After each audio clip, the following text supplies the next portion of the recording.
Dari kecil sampai ke besar, kita sambut hari jadi dengan makan kek. Tapi kita tak pernah ambil tahu pun, kenapa masa hari jadi, kena sambut dengan kek. Kenapa tak roti canai ke, apam balik ke, ataupun keropok leko? Kan? Ada kek juga. Sampai kan kalau tak dapat kek masa hari jadi, ada orang sampai merajuk sebab rasa diri tak dihargai. Semuanya bermula pada zaman Yunani Purba. Orang Greek zaman dulu ada tuhan bernama Artemis. Artemis ni merupakan tuhan bulan. Bila penganut agama Greek Purba sambut hari jadi Artemis, diorang akan hidangkan kek bulat melambangkan bulan. Kemudian diorang akan letak lilin untuk melambangkan bagaimana bulan itu bersinar. Berabad-abad kemudian, tradisi ini tersebar di seluruh dunia. Daripada celebrate Tuhan Greek Purba punya hari jadi, sehinggalah kita celebrate manusia punya hari jadi. Masih kekal menggunakan kek dan lilin.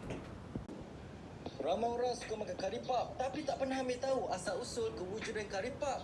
Makanan ni sangat famous masa meeting bagi pekerja-pekerja government. Selalunya bincang pasal kerja 20%, makan kari pap 80%. Ramai yang salah anggap ingat makanan ni berasal dari Nusantara, tapi bukan. Kari pap muncul di tanah Melayu, ekoran daripada kedatangan penjajah Portugis ke Melaka.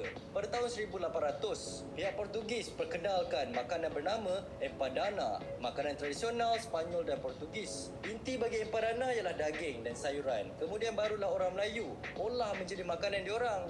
Kari pap pada asalnya bernama epok-epok. Intinya adalah sardin, kentang dan rempah ratus tanpa kari. Lama kelamaan intinya juga telah di-upgrade dengan isi kentang, isi ayam, rempah kari dan telur rebus. Kalau kat Sabah ianya dipanggil pastil. Intinya berisi mihun.